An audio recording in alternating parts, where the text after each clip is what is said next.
Out of the blue on Sunday, Carolina gets a third quarterback transfer commit. What? This is Tyler Zeller, and you're listening to Locked On Tar Heels. You are Locked On Tar Heels, your daily podcast on the UNC Tar Heels. Part of the Locked On Podcast Network, your team every day. Hey, what's up? It's Monday, February 16th, 2026. Welcome into the Locked On Tar Heels podcast, the only daily North Carolina show out there. I'm your host, Isaac Schade. You're joining me at the place to get your Tar Heels content every single day. It's all part of the Locked On Network, the #1 sports podcast network out there. Thanks so much for making us your first listener watch. To get your Monday going the right way, let's get right into it. Just a segment episode here. Carolina got some news on Sunday, kind of out of the blue for a lot of us, that North Carolina was getting a third quarterback transfer commit in Taran Dickens. The great host of Locked On College Football, our buddy Spencer McLaughlin, asked me to come on and do a segment with him. So I'm going to post for you. This is going on both video and audio, the segment we did together, so you can catch up on that. If you're looking for the regular Monday show where we recap more of the Pitt game and the weekend whip around and other stuff, I'm going to link that right up here in the corner for those of you watching on YouTube. If you're listening, obviously you can find it right in the audio feed. Enjoy this segment. Me and Spencer talking about Carolina new transfer quarterback commit, Mr. Taron Dickens from Western Carolina. What is Bill Belichick doing? Making a transfer portal move, apparently. Remember, folks, the portal is always available to be exited. You just can only enter in that small little window. And a quarterback, of all things, has committed to North Carolina in the middle of February. Look, it's Isaac Schade of Locked On Tar Heels, who is here to discuss Taron Dickens, the greatest crossover name in the history of cinema and media, if you think about it, because Taron Egerton is great and Charles Dickens is famous. So we got the best of both worlds there. But what does North Carolina actually have? Why are they bringing in a quarterback for new offensive coordinator Bobby Petrino? Great question. I'd love to know the answer to that, Spencer. Look, this is now the third transfer portal quarterback to come into North Carolina, following Billy Edwards from Wisconsin, following Miles O'Neal from Texas A&M, who Bobby Petrino, by the way, recruited to Texas A&M. They've got a Torrey Newkirk still on the roster. They've got this uber talented freshman Travis Burgess coming in, or he's already there now, early enrollee, coming off an injury. And I was like, cool, you got your quarterback room. One of those two transfers is going to be the dude. If Burgess is healthy and ready, maybe he takes over midseason or in 2027. But now you've got a third transfer portal quarterback to contend with. And I thought we were done bringing up FCS quarterbacks who are undersized to North Carolina after the so burning in flames failed experiment of the Gio Lopez experience. Hey, Gio Lopez came from South Alabama. He did. Was he FCS before South Alabama? No, he wasn't. So you know what? Fine, FBS. I gotta throw respect for the Jaguars. I have a friend. Yeah, I got a friend who works in the athletic department, so the respect on the name must be retained. Apologies to all the Jags for the Sun Belt. Yeah, they're Sun Belt. Yep. Yeah, they're Sun Belt. So, yeah, the Gio Lopez thing didn't go very well. No. I have to say, I've dogged on North Carolina and Bill Belichick from the get-go, from the moment it was even rumored he was going to be hired as the head coach.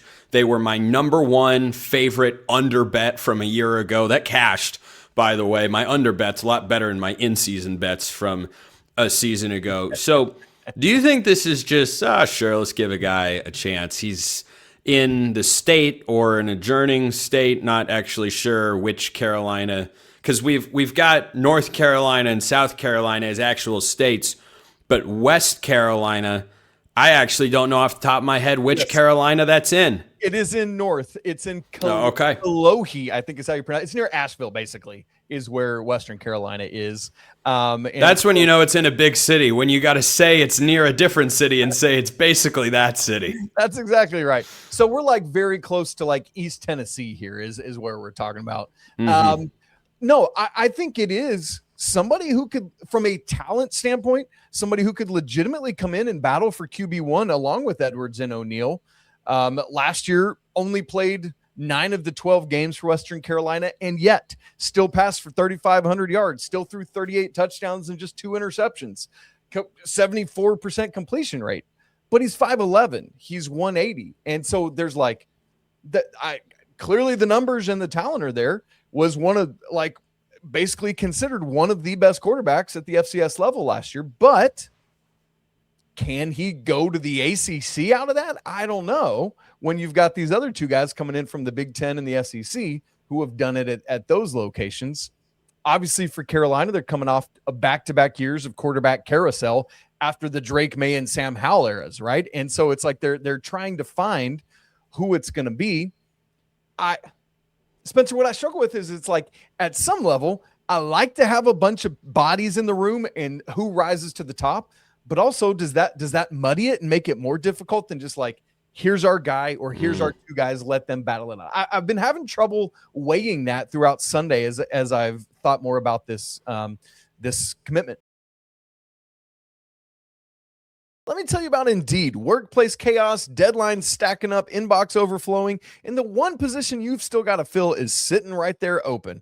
And when the pressure's on and you need the right hire and you don't got time to do it, that's a job for Indeed Sponsored Jobs, who helps you reach the people who actually fit what you're looking for. Skills, experience, location, so you're not just hoping the right candidate stumbles across your job post. And here's a stat that says it all. In the minute that I'm talking to you, companies just like yours make 27 hires on Indeed, according to Indeed data worldwide. So if you're hiring, spend less time searching and more time actually interviewing candidates who check all your boxes. Less stress, less time, more results. When you need the right person to cut through the chaos, this is a job for Indeed Sponsored Jobs. And listeners of Locked on Tar Heels get a $75 sponsored job credit to help your job get the premium status it deserves at Indeed.com/podcast. All you got to do is go to Indeed.com/podcast right now and support our show by saying you heard about Indeed on Locked on Tar Heels. Indeed.com/podcast. Terms and conditions apply. Need to hire? That's a job for Indeed Sponsored Jobs. You know what it reminds me of? Have you ever eaten Thai food at like a real authentic Thai restaurant? Yeah. Okay, when you order something, what does the waiter always ask you? I don't know. Chopsticks or fork? No. That's sushi. No, at the ones that I've been to, you always get asked, what spice level would you like? 1 or 5? And I here's how I'm going to apply this to what North Carolina's done in the quarterback room. 1 is no spice. And look, if you want to go in and have no spice, that's fine, but you're really missing out, and you got to have at least a little. 2, 3 is like the money range. 4 is, boy, you're pushing the limit. And 5 is you're bordering on a man versus food spice challenge from days of the past. That's what I feel like North Carolina's done here. They didn't bring in nobody. They're not at a 1. But now you're pushing towards the 5 spice level here. You know, like it almost feels, hey, I wanted some spice. I wanted a little heat. But now we got all these guys, and I'm with you on the PTSD.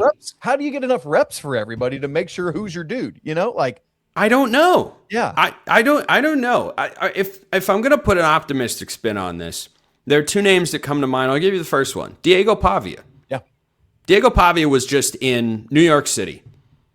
He felt like he should have won the Heisman Trophy. There are plenty that. He did feel that way. He did feel that way. Others did as well. It wasn't a ridiculous claim, but team success always plays a factor, whether you think that's right or not. It just does. So is that the comp for what him succeeding at North Carolina could look like? It is. The funny thing is, Spencer, is there, it's funny that you mentioned Vandy. There are some academic concerns.